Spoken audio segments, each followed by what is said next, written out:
avec comme modérateur son Excellence Justice Yen Oral Lamtout, ministre de l'Enseignement supérieur des sciences et de la technologie du Soudan du Sud, et par ailleurs ancien vice-président du comité directeur de l'ADA. So, Minister Lam, we've ceded the Monsieur le microphone to you, ministre, and then you invite là, your colleagues who vous will avez sit with you on the panel. la parole et vous pourrez faire appel à vos collègues qui doivent participer au panel.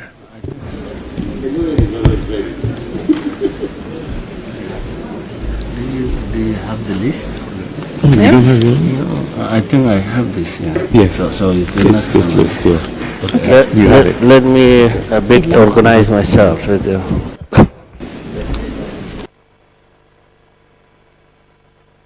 Let me a bit organize myself.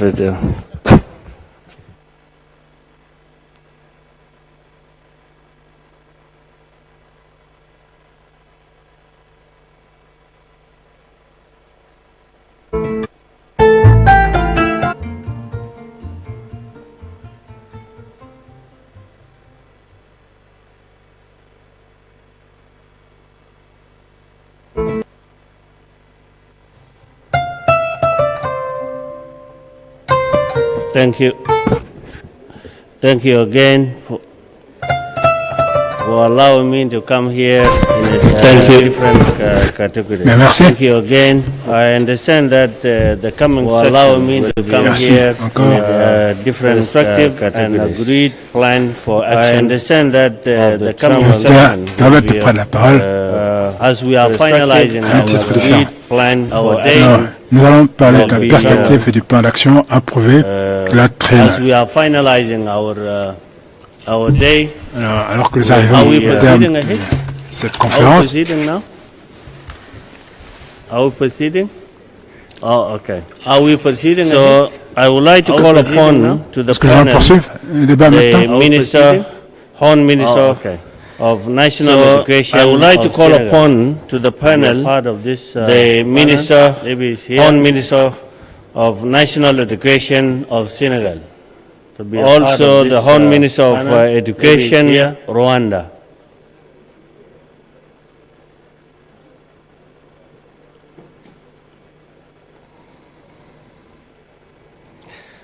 And I have here also the Horn Minister of National Education and Technical Vocational Education and Training, Kutaba.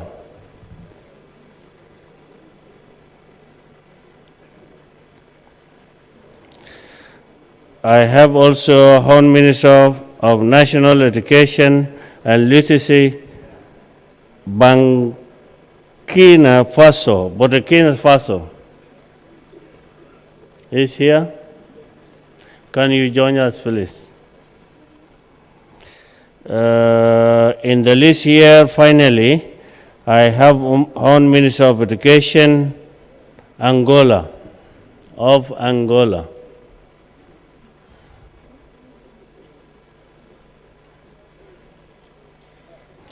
I think I'm missing most of my panelists.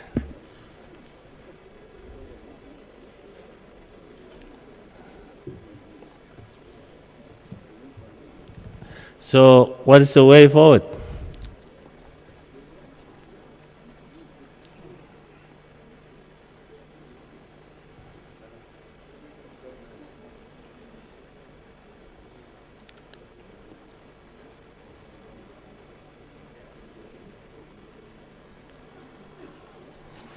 I think they had enough. Some of them are hiding, yeah?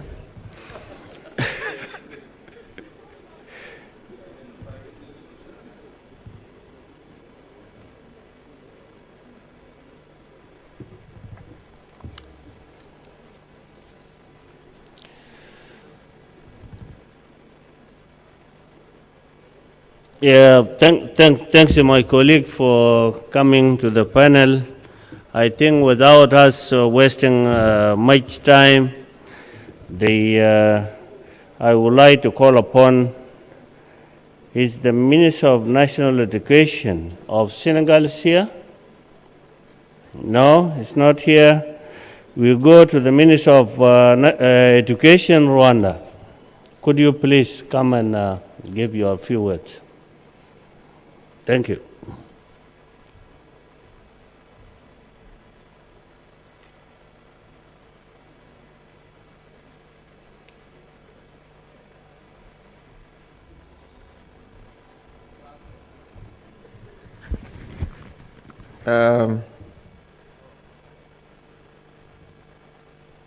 Good morning once again. It's always a pleasure to have an opportunity again to speak to the audience on these very important matters of building the quality education in the African continent, and also the building resources we need in order to achieve the kind of the quality of education we want. On the issue of the financing, I thought we had already covered that in the previous sessions, where we took account of what is happening in Rwanda and what we can share among the countries, some innovative approach which could be scaled up at the continent level. But let me once again do a kind of recap on the kind of the system, education system we want to build, which we think is going to be in line with the global agenda of 2030, but also the Africa agenda of 2063. When we talk about the kind of education quality we want, quality by itself, it comes, it's a very a big agenda and quite diversified and very complex, by the way. We need to be honest to ourselves, because you cannot measure the quality of education by just looking at one indicator. You have to examine the cross-examine the several variables which you put together. But there are three key elements which we always pay attention to. Number one, it is the issue of access. Number two is the issue of the quality. Number three, it is the issue of the relevance. And most of the time, these three variables, access, quality, and relevance, they are competing in nature.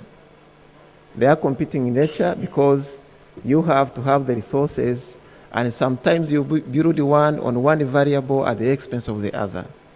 And therefore, you don't have an option of maximizing one at the expense of the other. You rather use the optimization approach until when you are satisfied on all the three variables. Now, as far as the quality of education is concerned, again, there are three areas which we think, and I think Rwanda has made a huge step on it, but also they contribute towards our next preoccupation. Number one, it is the curriculum design, the curriculum reform, and deliver on the curriculum.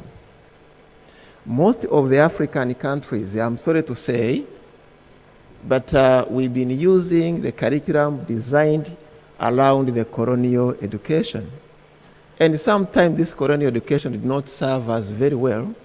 And this is actually the one of the key elements which culminated into 1994 genocide against Tutsi.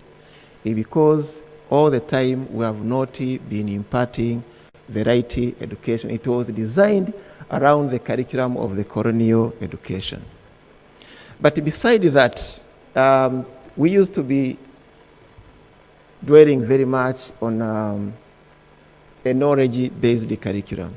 Knowledge-based curriculum to the knowledge acquisition. But knowledge acquisition within our heads of our kids, they just understand the theory of the physics, of the chemistry, but they have nothing to do the application of that theory and knowledge. So we had to do the departure from the knowledge-based curriculum to the competence-based curriculum. much as you need to acquire knowledge, but also you need to acquire the set of competencies in order to translate the knowledge into the type of the socioeconomic problem which you want to solve. So the shift from the knowledge-based to the competence-based, that one, it was a very tremendous shift, but we need also to put the resources in place in order to implement the curriculum. The lessons, books, preparation of the teachers, also to change the way of approaching to teaching, learning, and assessment. Where the teaching method has been, the downloading from the heads of the teacher into the heads of the children, assuming that the children are simply empty vessels to be filled with knowledge, they can be recited, they can be empowered. The children can be put at the center of learning and teaching for themselves. And therefore, instead of the lecture session, the lecture approach, we think we need to build a teaching approach where either you are using the problem-solving based or the project-based method or the product development based. Number two, which is also our preoccupation, it is the use of technology to drive the whole business of teaching, learning, research, and innovation. The technology is the way to go. We cannot fight with it except to fit within it. And therefore, of recently, again, Rwanda, we approved a brand new ICT in education policy, which has got three important pillars. The pillar number one, it is to build the required infrastructure. And that one goes with the devices. There could be the notepad, there could be the iPad, there could be any other smart device which will support learning, teaching, and assessment. Part of infrastructure also, deployment of the computers or the smart devices alone will not be sufficient. They need to be accompanied by the entire ecosystem. Therefore, you need to provide the power connectivity in all schools, either using the grid connection or using the off-grid connection. You have also to ensure network connectivity so that you shall be able to deploy electronic educational resources to all other places. The second pillar, of course, it is the content. How do you develop the content, digital content, either around with our national the competence-based curriculum or through various open sources, but of course, which they are in line with our education curriculum. So development of the digital content becomes a very important pillar. The third element is the teacher training, because the teaching force which you have today, they were taught when they didn't know anything about the computer. They were taught to be a very good teacher of mathematics, of chemistry, of physics, but were not taught how to be the good teachers of those subjects using the IT instructional technology. So they have to be retrained, and retraining in the area of the use of the ICT instructional technology, it becomes a critical component within the whole array of the continuous professional development in service, but also the pre-service teacher training. Now, the third area, which is the relevance. How do we make our education relevant? How do we bridge the gap between what we teach in a class and what is happening on the industry side? There are three key elements which we are consider. Number one, of course, it is to engage the industry right from the curriculum design up to the curriculum delivery, up to the hosting of the graduates. This has been the disconnect, and there has been the counter-accusation between the academia side and between the industry side. But I think if we can bring them together, they will all know, the supply and demand side, they will all converse and see the type of education which needs to be imparted. Secondly, it is mainstreaming of the subject of entrepreneurship and innovation throughout our teaching curriculum. And this has to happen in two ways. There is the vertical integration, there is also horizontal integration. Vertical integration, it means the element of entrepreneurship and innovation, they need to be imparted to the kids when they are still young. They have to be taught to be entrepreneurs when they are still in primary school, when they move to the secondary school, when they move to the colleges and the universities. So that is what we consider as the vertical integration of the entrepreneurship and innovation. Horizontal integration, it means that entrepreneurship and innovation skills cannot be taught as a stand-alone subject. Rather, it can be embedded across all the subjects. You teach medicine, you can always enterprise it. You teach economics, you can put an enterprise skills within it. The third element within making our education again be relevant, in order to be at the forefront of the fourth industrial revolution, we need to impart 21st century skills. And this we need to hammer again and again on the importance of uptake, enrollment in science, technology, engineering, mathematics, and innovation. You want the cutting-edge scientist in 20 years, 30 years to come. Today you need to focus on the kids who are in pre-primary education. So how do you prepare them? How do you prepare them to become great scientists? It is by insertion of these core science elements within that education. So embedding in their curriculum the digital literacy becomes very important. Embedding in it the programming, the simple programming, mathematics, it becomes very important. And you need to do that through an entertainment approach. Because if you teach to the children, through a traditional approach, they just become easily bored with the subjects. So you need to put in a form of the video game or the building blocks using this Lego building blocks so that they can be playing. But through playing, through entertainment, they will actually be learning the great amount of the science.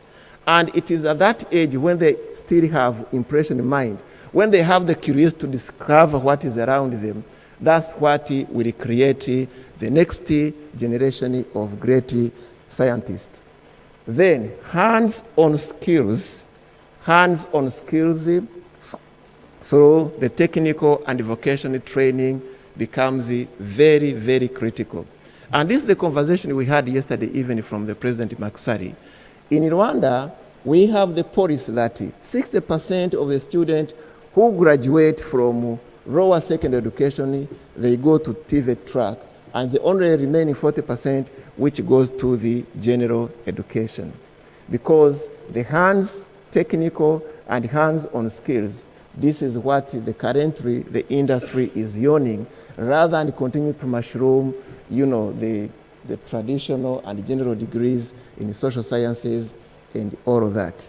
Now, all these, in order to put them together, of course, we need resources. We need to use a conventional way of mobilizing resources, but also we need unconventional methods of mobilizing resources, like the community participation, which I talked about, like building the sovereign fund, which I talked about, like building the pension funds, saving for education, which I talked about. And I think the continental initiative in terms of coming up with a sustainable financing arrangement is going to be a plus if we really need to build this kind of quality education we want for the 21st century. I thank you very much.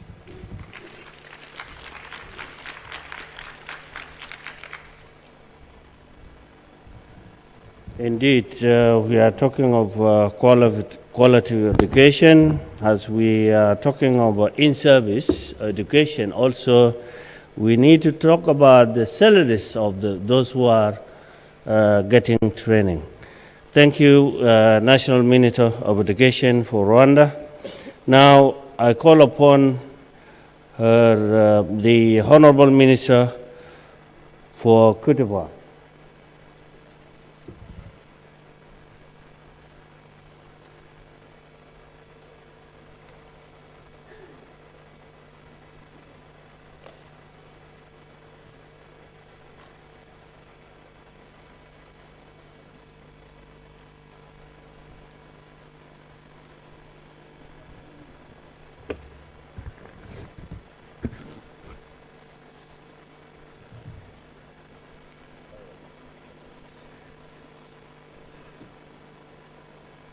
Merci, Monsieur le modérateur.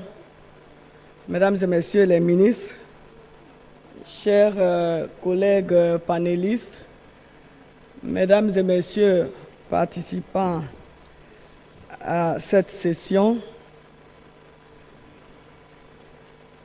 honorables invités, les interventions et les présentations faites au cours de cette triennale, toutes aussi brillantes les unes que les autres, m'invitent à être très brève. Mais comme nous sommes à la conclusion et que nous devons faire un résumé de tout ce qui a été dit ici et bien dit, je voudrais demander l'indulgence des uns et des autres. Mesdames et Messieurs, je voudrais résumer ma contribution en l'articulant essentiellement autour de 9 points qui, de mon point de vue, devraient constituer ce que j'appellerais les principes directeurs de la mise en œuvre des recommandations convenues suite à nos réflexions. Ce sont 1.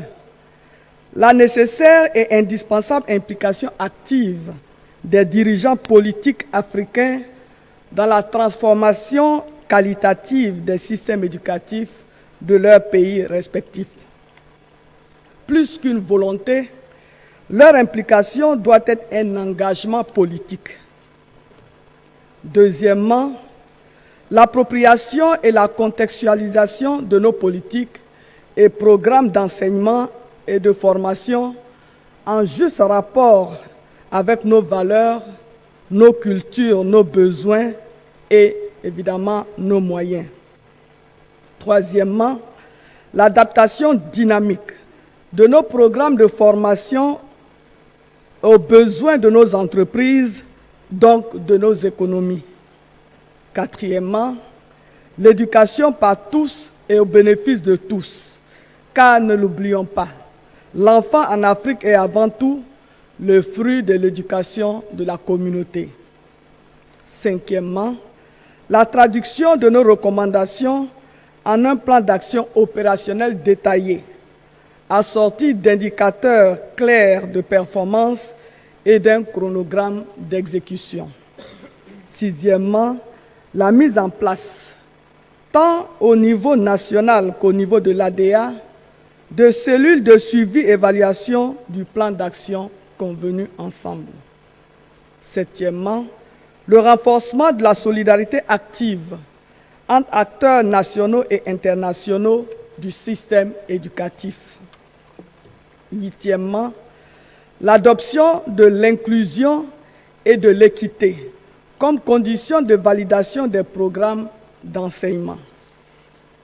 Mesdames et Messieurs, c'est donc le lieu ici de saluer les organisateurs de cette triennale en laquelle nous plaçons l'immense espoir qu'elle débouchera au terme de ces travaux sur la mise à disposition de nos États d'un véritable cadre d'action exhaustif, consensuel, cohérent et réaliste de l'éducation et de l'apprentissage tout au long de la vie, susceptible de permettre à l'Afrique de réaliser les agendas mondiaux et continentaux comme l'ambitionnent du reste les organisateurs de la présente triennale. Mesdames et Messieurs, chers collègues, l'agenda des objectifs de développement durable ODD 2030 accorde la priorité à l'éducation en tant qu'outil fondamental pour améliorer les connaissances, les compétences pour l'emploi et l'entrepreneuriat afin de promouvoir le développement durable. Si la pertinence de cette priorité ne souffre d'aucune discussion, il nous paraît toutefois opportun d'indiquer, dans un souci de partage et de compréhension mutuelle, que nous avons de son objet une lecture plus large, donc plus globalisante. Pour nous, en effet, l'éducation comme moteur de développement inclusif et outil d'élimination des inégalités entre sexes et classes sociales doit aller au-delà de son champ classique pour intégrer dans son programme la lutte contre l'analphabétisme, fléau dont l'éradication apparaît plus que jamais comme une nécessité de première urgence, car touchant plusieurs centaines de millions de personnes. Aujourd'hui, dans le monde, nous avons plus de 750 millions d'analphabètes et la grande majorité, la très grande majorité, se trouve en Afrique, sur notre continent. À cet égard, il convient de rappeler qu'il est désormais acquis dans de nombreux pays la conscience que pour éradiquer l'analphabétisme et élever en conséquence le niveau d'instruction de nos populations, l'école seule ne suffira pas, et ce, malgré les efforts financiers colossaux consentis.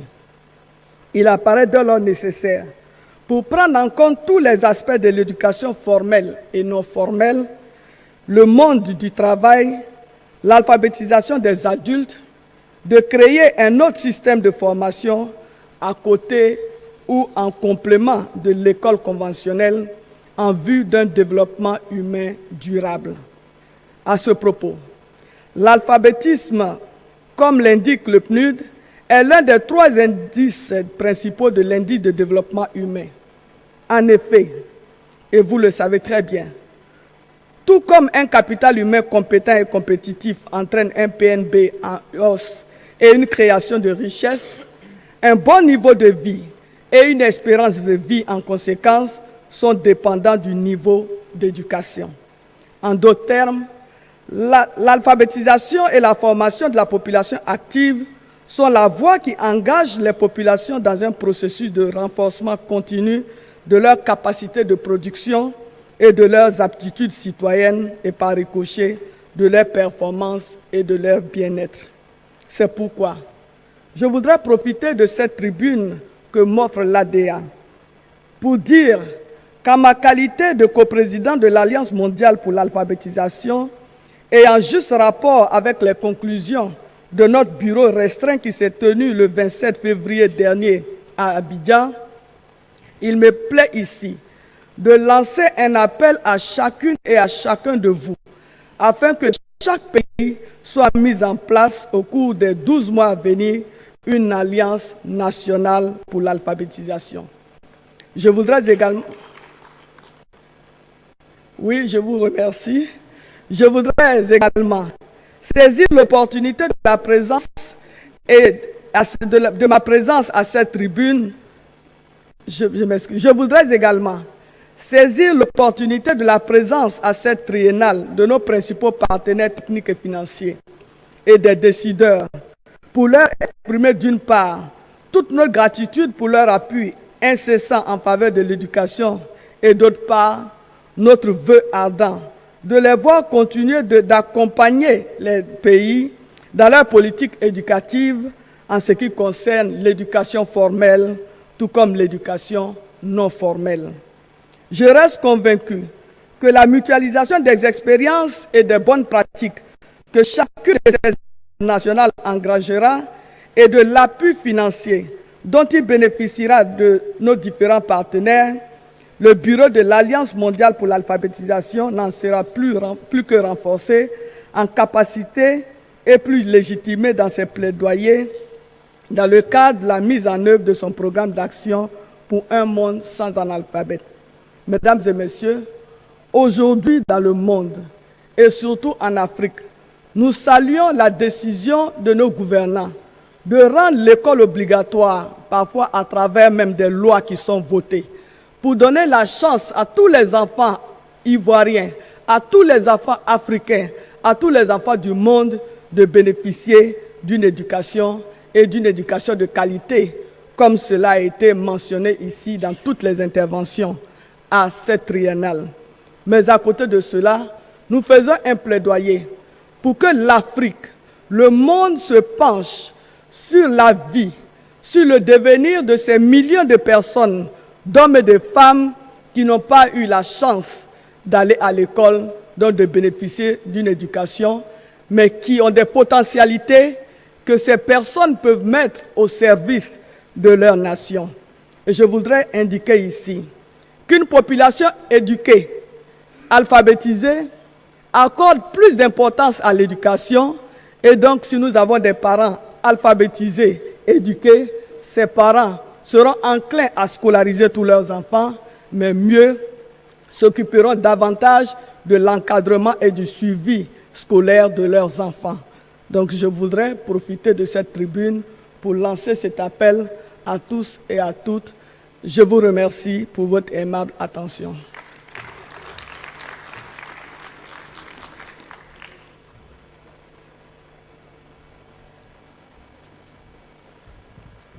Thank you, Honorable Minister, for the brilliant intervention. As I complete my left-hand side, could I call upon the National Minister for Senegal?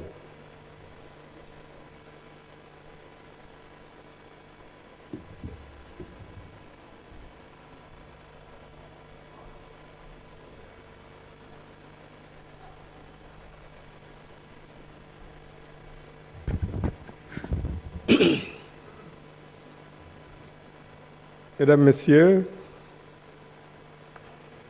en principe, les ministres étaient censés intervenir après la présentation du rapport qui indique les priorités qui ressortent de la triennale et se prononcer sur la feuille de route. Mais le calendrier modifié nous demande de partager peut-être quelques réflexions avec vous sur les travaux que nous avons eus au cours de ces 3 jours à l'occasion de la triennale. Je voudrais en profiter pour remercier et féliciter tout le comité d'organisation, tous ceux qui ont répondu à cette rencontre et de la qualité des travaux qu'il y a eu et des contributions. Revitaliser l'éducation dans la perspective du programme Éducation 2030 et de l'agenda 2063 pour l'Afrique nous amène à nous poser la question de savoir est-ce que l'Afrique sera au rendez-vous à l'occasion de ces 2 horizons, notamment de 2030. Beaucoup d'espoir et d'engagement avaient été notés lors du Forum mondial de l'éducation de Dakar en 2000, en direction de 2015. En 2015, nous n'avons pas atteint les résultats qui étaient escomptés et sur la base d'une consultation large au niveau mondial, à Incheon d'abord et puis après en novembre 2015 à l'UNESCO, nous avons élaboré un nouvel agenda, notamment synthétisé au niveau de l'ODD 4 pour ce qui est de l'éducation nationale. À mon sens, au niveau de nos pays, nous avons des défis qui touchent à 3 points. Le premier défi, où on a encore des gaps à remplir, c'est le défi de l'équité. Si je pense à l'exemple du Sénégal, que je voudrais partager avec vous. Nous avons toujours eu une offre éducative sur la base d'un modèle d'école que nous avons pour la plupart hérité de la colonisation, mais sans que cette offre éducative ne vienne pour répondre à une étude de la demande. Nous avons, je pense, dans le domaine de l'équité, à répondre à la demande éducative et à la diversité des demandes éducatives. Pour ce qui est de notre pays, on se rend compte qu'un des facteurs qui fait que les enfants ne vont pas à l'école ou bien les enfants décrochent rapidement, c'est lorsque ces enfants sont issus de familles vulnérables ou défavorisées. Donc les politiques éducatives à l'horizon de 2030 doivent voir comment être mises en synergie avec les différentes politiques sociales pour atteindre les populations défavorisées, vulnérables, pour lesquelles les enfants sont des enfants en situation de potentiel de décrochage scolaire. Au niveau du Sénégal, le chef de l'État, le président Macky Sall, a mis en œuvre une politique de bourse de sécurité familiale. Et cette bourse-là est assujettie à une condition, c'est que les enfants doivent être vaccinés, les enfants doivent aller à l'école. Et il y a une articulation entre la délégation à la protection sociale qui s'occupe de ces bourses et le ministère de l'Éducation nationale pour suivre ces enfants. Autre élément de disparité que nous avons, c'est la disparité régionale. Ici, pour l'exemple du Sénégal, le chef de l'État en a parlé hier, tout pratiquement était concentré au niveau de la façade ouest. Quand vous allez dans des régions comme les régions du sud ou les régions de l'est, on se rend compte que les enfants n'ont pas les mêmes conditions d'apprentissage que ceux qui sont à Dakar et dans les grands centres urbains. Disparité dans l'allocation des ressources humaines, parce qu'il est très difficile d'y maintenir des enseignants. Ce qu'on nous dit souvent, c'est que nous, on est des laboratoires, on nous amène des enseignants pendant 2 ans, 3 ans, 4 ans. Lorsqu'ils commencent à avoir des compétences, ils retournent en ville. Donc cette question doit être réglée pour les régions périphériques. Et en plus, c'est des régions où on compte le plus grand nombre d'abris provisoires qui impactent sur le quantum horaire. Nous avons un grand défi aussi dans le domaine de l'équité. C'est dans nos pays, il y a une absence de prise en charge ou une prise en charge insuffisante des enfants qui vivent avec un handicap, et quel que soit le handicap. Et ça ne peut pas continuer. Nous avons quelques écoles spéciales ici, une école qui s'occupe des enfants aveugles, des enfants sourds-muets, mais ce sont des écoles spéciales. Nous avons commencé à tenter une éducation inclusive pour les mettre dans les écoles pour qu'ils suivent le même enseignement que les enfants. Mais nous avons un problème de matériel pédagogique spécifique à ces enfants. Nous avons un problème aussi de formation des enseignants pour l'éducation spéciale et l'éducation inclusive. On ne peut pas continuer dans nos pays à laisser une partie de la population en rade. Donc il faudrait que cette question-là soit réglée dans l'agenda que nous aurons. Nous avons aussi un défi qui persiste au niveau de l'éducation des filles. Au Sénégal, la parité est observée au niveau du préscolaire, de l'élémentaire et au niveau de l'enseignement moyen. Mais pour les 3 dernières années de l'enseignement secondaire, on a un indice de parité en faveur des garçons, dû à plusieurs facteurs. C'est les mariages précoces, entre autres. C'est une question, bien sûr, qui demande beaucoup de temps, parce que c'est une question de changement des mentalités au niveau des populations.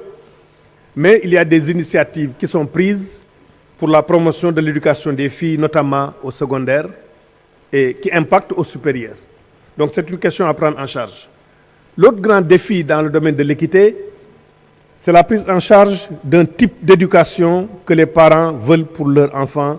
Et ici au Sénégal, c'est les daara, c'est l'enseignement coranique traditionnel. Où nous avons observé que dans les régions, dans les 5 régions où nous sommes en retard de scolarisation, c'est parce que les parents ont opté pour l'enseignement coranique traditionnel, arabo-islamique. Et depuis un certain nombre d'années, nous nous sommes lancés dans un programme de modernisation de ces daara, ces écoles coraniques qu'on appelle daara, que d'autres appellent Médersa dans d'autres pays, avec un programme que nous avons avec la Banque islamique de développement. Et systématiquement, dans tous les programmes que nous avons, nous intégrons maintenant les daara. Dans le paquet, avec le partenariat mondial pour l'éducation et la Banque mondiale, nous avons intégré des daara avec lesquels nous avons signé des contrats de performance. Et nous démarrons un nouveau programme sur la lecture dans un environnement bilingue, langue nationale français. Et dans ce programme aussi, nous avons intégré les daara. Le défi de la qualité persiste et le défi de la pertinence des contenus. Le le ministre Mamadou Ndoye, coordonnateur général de la triennale, est revenu sur la question. Ce n'est pas la peine que je m'étende dessus. C'est l'adaptation des programmes aux valeurs, aux principes de nos sociétés, pour prendre en charge les valeurs positives de nos sociétés, l'environnement de nos sociétés et ce qu'on peut véhiculer comme message pour être au rendez-vous de ce que les autres pays aussi offrent sur le plan international. Je ne reviens pas tellement sur la question. C'est toute la valorisation des savoirs locaux, des savoirs des terroirs au niveau de nos contenus pédagogiques. Je ne reviens pas aussi sur la question de l'enseignement des sciences. On est longuement revenu sur la question, mais il ne faut pas perdre de vue que se focaliser sur l'enseignement des sciences et des technologies peut avoir un effet négatif si on ne prend pas en compte l'acquisition des compétences en langue et communication dès les premières années d'apprentissage. Parce qu'un enfant qui est faible en langue et communication, en lecture, aura des lacunes après dans les sciences et au niveau des mathématiques. C'est la raison pour laquelle il faudrait aussi mettre l'accent dans la qualité au niveau des premiers apprentissages, notamment des 3 premières années, et c'est toute la question aussi problématique de l'éducation préscolaire. Il est démontré qu'un enfant qui fait au minimum 2 ans de préscolaire a 90% de chances de réussir ses études qu'un enfant qui n'a pas fait de préscolaire. Mais dans le contexte de nos pays, c'est toute la dimension des ressources énormes à injecter, parce que c'est un taux d'encadrement qui est beaucoup plus faible au niveau du préscolaire avec des outils dont les enfants ont besoin. L'autre élément sur lequel je voudrais intervenir, c'est la question de la gouvernance des systèmes éducatifs. Beaucoup d'argent ont été injectés pour la politique éducative, avec des résultats mitigés. Au niveau du Sénégal, je me rends compte que nous n'avons pas assez de contrôle citoyen sur l'école. L'école est perçue par les populations, par les parents d'élèves, comme une affaire de l'État, du gouvernement. Nous avons essayé depuis 2014 de mettre en place autour des établissements scolaires des comités de gestion des écoles qui comprennent les enseignants, la direction de l'école, mais qui comprennent surtout des membres de la communauté, les associations de femmes, les associations de jeunes, les parents d'élèves, les notabilités religieuses, coutumières qui sont dans les comités de gestion. Et avec un objectif aussi, avec une décision de transférer directement des budgets de fonctionnement aux écoles. Ce que toutes les écoles ont apprécié, en faisant passer le budget moyen des écoles élémentaires de 800 millions de francs CFA à ce qui équivalait à 400 francs environ en moyenne par élève, à 3500 en moyenne par élève. C'est 3,5 milliards. Donc de 800 millions, on leur a donné 3,5 milliards en 2016. En 2017, ce sera 4,2 milliards. Et ces fonds sont gérés directement par l'école. Et l'école a un contrat d'amélioration de la qualité qu'elle signe avec l'inspection de l'éducation et de la formation. Nous avons 59 inspections de l'éducation et de la formation au niveau du pays. Les 8137 écoles élémentaires publiques ont signé des contrats d'amélioration de la qualité sur la base d'une évaluation qui a été faite. Et les 59 inspections de l'éducation et de la formation ont signé des plans d'amélioration de la qualité avec les 16 inspecteurs d'académie. Et les 16 inspecteurs d'académie ont signé des contrats de performance avec le ministre de l'Éducation nationale. C'est un moyen que nous avons d'améliorer la gouvernance en responsabilisant au plus près les autorités au niveau des questions de l'école.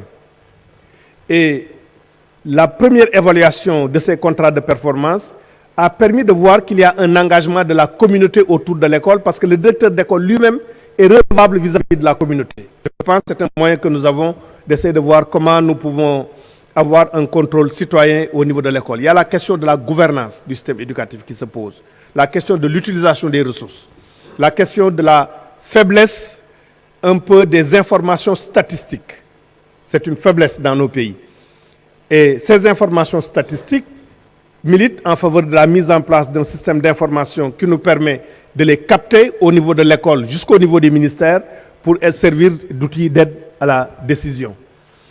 Voilà les quelques réflexions que je voudrais partager avec vous et je voudrais terminer par 2 autres points. Le premier point, c'est que l'ODD 4 parle d'apprentissage tout au long de la vie. Dans nos pays, nous avons le problème du stock d'éducation dans la société. Nous avons un problème du stock d'éducation dans la société. Quand on prend l'indice de développement humain, en général, sur le taux de scolarisation, on est bon. Mais sur le stock d'éducation qui est dans la société, ça veut dire quand on prend ceux qui ont plus de 25 ans et plus, pour calculer le nombre d'années où ils ont fréquenté l'école, on se rend compte qu'on est faible. Donc il y a toute la question de la prise en charge des enfants qui sont en dehors du système scolaire. Au Sénégal, nous sommes en train de mener une étude sur les exclus du système scolaire. Et sur la base de cette étude, nous voulons mettre en œuvre un plan d'action pour voir qu'est-ce qui détermine d'abord qu'il y ait des enfants qui ne sont jamais allés à l'école, qui sont partis à l'école mais qui ont décroché très tôt, et comment les prendre en charge et l'articuler à un programme de formation professionnelle. C'est une question importante. Le stock d'éducation qui est dans la société, actuellement, on s'occupe des enfants qui ont 6 ans et qui vont étudier. Mais et tous ceux qui n'ont pas eu, pendant qu'on avait des taux de scolarisation faibles, tous ceux qui n'ont pas eu à étudier, comment régler cette question-là? C'est la question de l'alphabétisation aussi. Et l'autre question maintenant qui m'a été suggérée d'ailleurs par le professeur Aminata Sall Diallo, c'est que dans nos pays, je crois qu'il faudrait qu'on essaye de réfléchir dans le contexte des organisations sous-régionales que nous avons et peut-être même continentales, à mettre en place un socle commun de compétences sur lequel nous tous on est d'accord.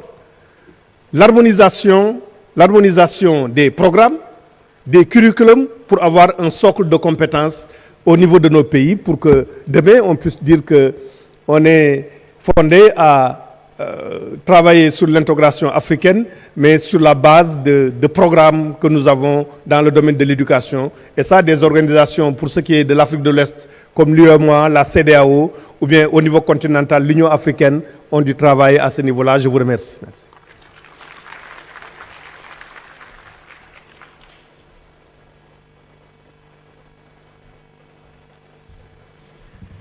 Thank you, Honorable Minister, for mentioning also the challenges that faced by the disabled child in learning institutions.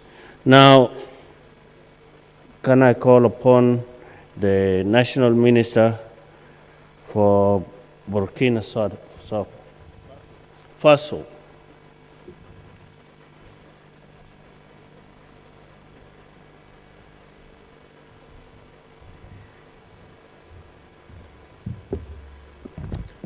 Merci bien, Monsieur le modérateur. Je voudrais donc, prenant la parole, remercier l'ADA, remercier le Sénégal, les participants, les exposants, la presse, toutes et tous, pour ces moments importants de partage sur l'éducation en Afrique. Je voudrais articuler la vision que j'ai des conclusions de nos travaux sur la revitalisation de l'éducation dans la perspective du programme universel 2030 et de l'agenda 2063 pour l'Afrique en 4 axes. Le premier axe, c'est la question de l'accès. Je ne reviendrai pas sur ce que mes prédécesseurs ont déjà évoqué, mais il faut dire que l'éducation étant un droit, cela renvoie, comme le disait tantôt le ministre Thiam, à la question de l'équité, à la question de l'inclusion. Personne, donc, ne devrait être mis de côté et l'obligation scolaire devrait conférer à tous les enfants du système au moins les savoirs de base indispensables pour accéder à d'autres niveaux où ils peuvent donc être partie prenante à des formations au métier ou à d'autres parcours. Il faudrait ici souligner sur cette question la faible efficacité de nos systèmes éducatifs qui, comme on l'a mentionné tantôt, fait que il y a un certain nombre d'enfants qui n'accèdent toujours pas à l'école et un certain nombre qui en sont trop tôt éjectés. Et sur cette question, les approches en alphabétisation et en éducation non formelle restent des approches importantes à maintenir et développer, qui permettent donc de prendre en charge ceux-là que le système a prématurément refusés ou qui n'y sont pas arrivés. Le deuxième axe, c'est la question de la qualité. Je dirais, parmi tous les déterminants de cette qualité, il y a vraiment deux éléments qui sont fondamentaux. D'abord, c'est l'élève lui-même et sa famille. Dans nos pays, cette question de la qualité est souvent tributaire de la question de la pauvreté des familles. Un élève qui arrive à l'école sans avoir déjeuné, qui va passer 4-5 heures de cours sans une perspective non plus à la pause de pouvoir déjeuner, ne peut pas apprendre, ne peut pas retenir. Et c'est pour cela que dans la plupart de nos pays, les systèmes de cantines scolaires se sont développés dès l'indépendance pour essayer de suppléer cette question de la pauvreté des familles. Ici, il a été également évoqué la question des curricula, des manuels. Nous devrions y consacrer une place de choix aux langues nationales, aux identités culturelles africaines. Une sociologue américaine de renom, Dorothée Lonolt, disait que l'enfant apprend ce qu'il vit. Et dans ce poème, elle expliquait que si nous voulons que l'enfant apprenne le respect, il doit vivre le respect en famille et dans sa communauté. Si nous voulons que l'enfant ait confiance en lui-même, il doit avoir cette confiance en famille. On doit l'autoriser à apprendre en faisant des erreurs, plutôt qu'en cherchant à le punir et à le réprimander sur les initiatives qu'il prend. Donc il est extrêmement important sur ces questions de la qualité et des contenus de formation que nous indexions tout cela sur nos valeurs sociétales, nos valeurs qui fondent nos identités au niveau africain. Et pour finir sur cette question de la qualité, nous devrions ne plus accepter que nos systèmes scolaires se déclarent incompétents de maintenir des enfants qui n'ont pas de déficience ou d'handicap révélés. Nous devrions pouvoir arriver au minima à cela. Trop souvent, nos enfants sortent du système pour des questions de faible qualification de nos enseignants, pour des questions de faible maîtrise même de la question centrale de l'évaluation. Comment j'évalue que l'enfant a effectivement acquis ou pas les apprentissages qu'on est censé donc lui conférer. Et donc cela m'amène à dire que le recrutement et la formation initiale comme continue de nos enseignants et de leurs encadreurs devrait être une priorité des priorités. Ban Ki-moon le disait en visite au Burkina Faso, où certains enseignants avaient cru penser l'émouvoir en le faisant visiter une école sous Payotte, en disant, voilà, nous travaillons dans des conditions absolument impossibles. Et Ban Ki-moon leur avait répondu ceci: apprendre sous Payotte n'est pas le problème. Si nous avons un enseignant très expérimenté, même sous Payotte, nous allons faire des résultats remarquables. Et nous devons donc donner la priorité à la formation de nos enseignants. Le troisième axe, c'est celui du pilotage ou de la gestion de nos systèmes éducatifs. il y a un pan qu'a évoqué le ministre Thiam, sur lequel je ne reviens pas, c'est l'association des familles et des communautés, leur implication, leur responsabilisation dans cette œuvre éducative prise en charge par l'école. Mais au-delà de ça, nous devons également voir l'administration centrale et déconcentrée de ces systèmes. Trop souvent, on observe que tous les budgets sont gérés de façon centralisée. Si je prends le cas du Burkina, on a parfois des gens qui vont quitter Ouagadougou pour sillonner les 13 régions pour aller communiquer sur des sujets, alors que dans ces 13 régions, nous avons des démembrements déconcentrés et nous avons également des acteurs décentralisés. Donc nous avons décidé au niveau du Burkina de rapprocher les systèmes des administrations déconcentrées et décentralisées. Et par exemple, cette année, pour la gestion des cantines scolaires, qui posait d'énormes difficultés dans son approche centralisée, nous l'avons transféré intégralement aux communes, en transférant également les moyens qui y sont associés. La gestion administrative devra également aller vers plus d'efficience. Parce que très souvent, au niveau central également, nous avons parfois, dans certaines directions, de formidables gâchis, de formidables gaspillages, là où les écoles, parfois, elles manquent de la simple craie ou même du cahier pour que l'enfant apprenne. Nous devons également regarder cela de près et donner absolument la priorité à ce qui se passe dans les classes. Et le dernier point, c'est le financement. Sur le financement, nous venons d'en parler, donc je ne reviendrai pas là-dessus.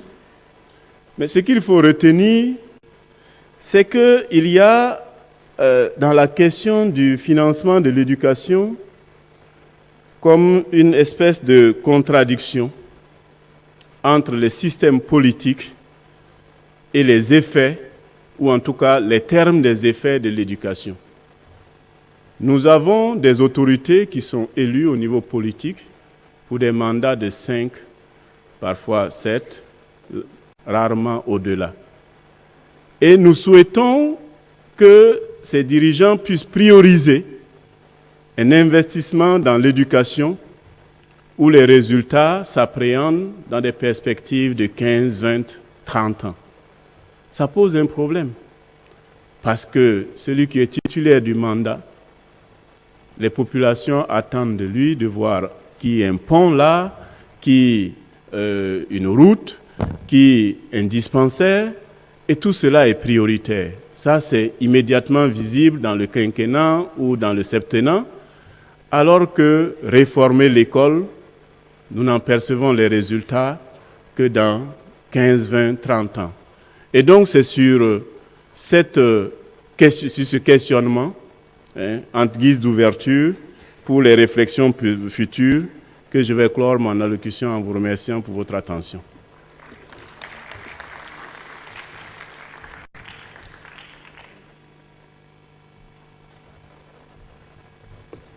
Thank you, Honorable Minister. My last born, like South Sudan, is the Minister from Angola.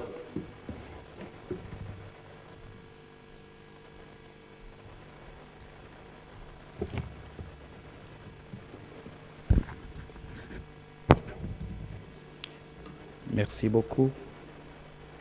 Excellences, Messieurs les ministres, chers participants, dans cette session, il nous est demandé de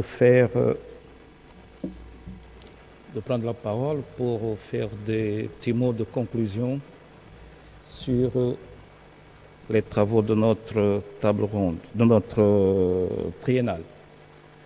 Après ces 3 jours de discussion, beaucoup de choses ont été dites et je pense que ce que j'ai à dire, c'est surtout de souligner les idées fondamentales qui ont été discutées pendant la triennale et que peuvent être résumées dans ces quelques lignes que je voudrais vous présenter. D'abord, nous avons constaté que le modèle de réforme que nous avons engagé dans nos pays, ces modèles n'ont pas produit les résultats qu'on attendait. Donc, si les réformes n'ont pas été pertinentes dans ce sens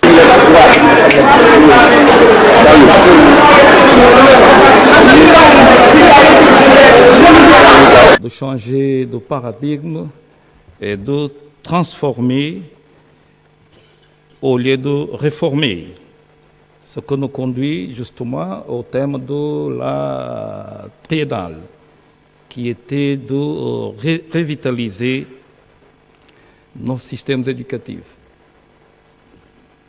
Mais il y en a aussi qui ont dit que est-ce que c'est vraiment de revitaliser le système, soit de redonner vie à un système qui n'a pas fonctionné.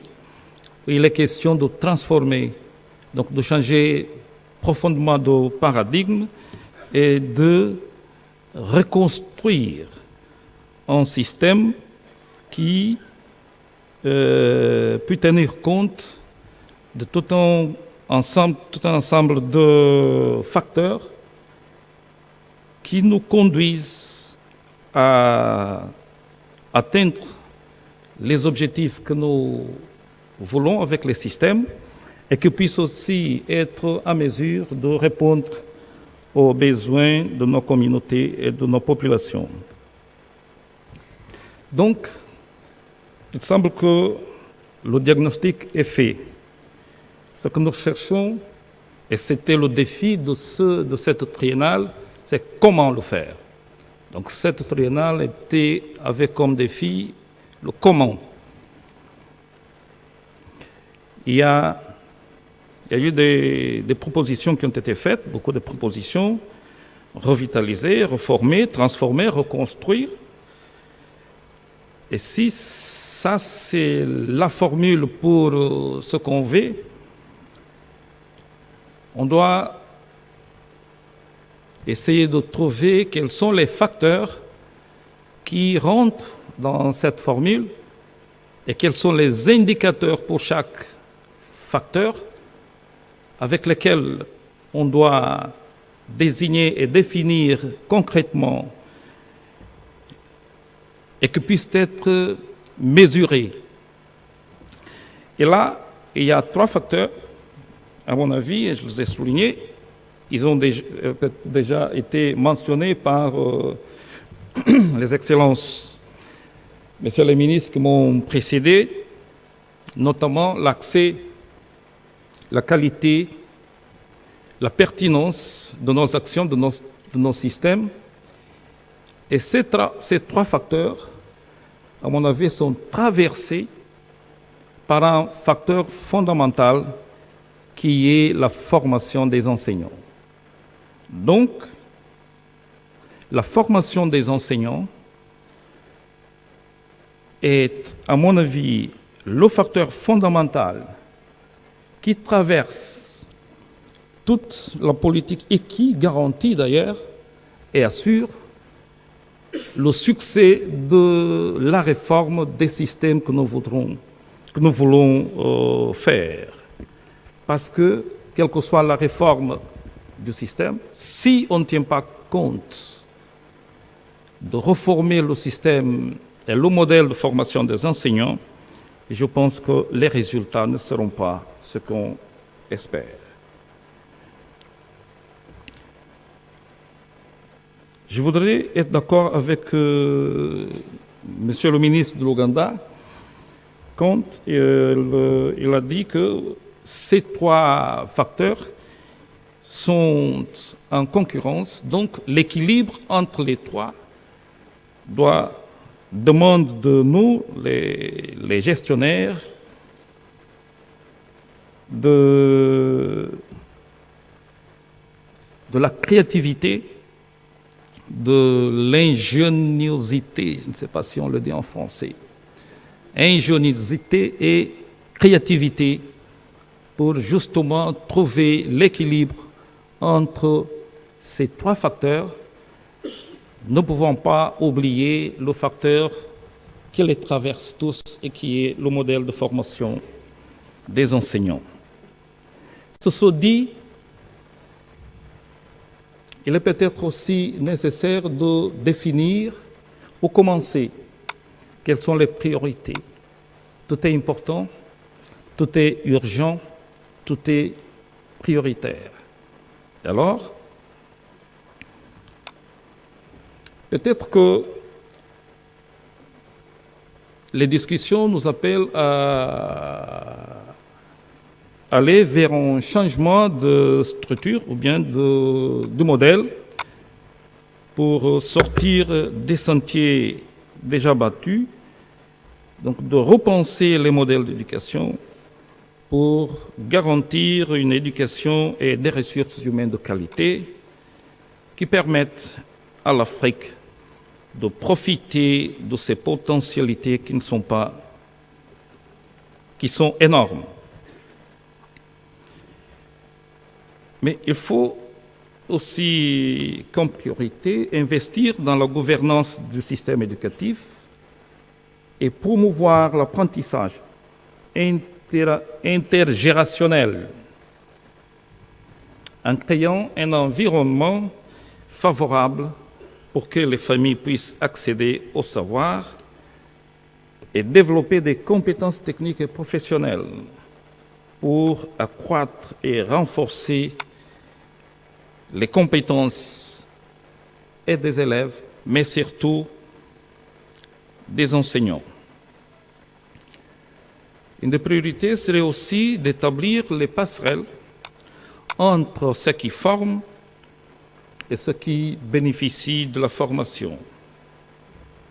Et aussi de renforcer les systèmes d'évaluation continue pour faire en sorte que personne ne soit mis de côté, comme c'est d'ailleurs a été déjà dit par mes collègues qui m'ont précédé. Ceci nous amène à définir quelques recommandations qui peuvent être, par exemple, parmi d'autres, promouvoir la bonne gouvernance du système éducatif pour garantir la réussite, faire en sorte qu'aucun enfant ne soit mis de côté, et pour cela, repenser notre modèle d'évaluation, les évaluations, enfin au niveau des examens, aussi l'évaluation continue, garantir une éducation de base qui soit élargie, garantir la formation des enseignants en faisant appel, entre autres, à la coopération, et notamment à la coopération sud-sud, renforcer les pôles de qualité interpays, traitant des compétences, des thématiques et des priorités clés pour la reconstruction du système éducatif, faire en sorte que nos gouvernements soient en tête pour une meilleure coordination et les partenaires puissent suivre les priorités exprimées par les gouvernements en matière d'éducation. Aussi solliciter l'implication et l'appui des partenaires en matière de suivi, de collecte de données, d'outils d'évaluation et d'analyse sectorielle. Établir un système éducatif qui soit flexible et complet et qui soit en lien avec les besoins de la société et du marché du travail. En ce qui concerne le financement, ce qui a été traité avant. Comme nous l'avons dit dans le panel des présidents, nous sommes tout à fait d'accord avec la création du Fonds de développement de l'éducation en Afrique, qui nous pensons que si les États sont les principaux bailleurs et qui financent les systèmes, l'éducation dans leur pays, l'existence et la pertinence de ce fonds, et là je rejoins Excellence Monsieur le ministre du Burkina, doit être profondément réfléchi, de telle sorte que le fonds lui-même ne puisse pas être un effort, ne puisse pas constituer lui-même un effort supplémentaire aux efforts que les États déploient déjà dans leurs pays respectifs pour financer les efforts de développement de leurs systèmes éducatifs. Et je termine par là. Je vous remercie à tous, et en particulier le gouvernement du Sénégal pour avoir habilité la triennale. Merci.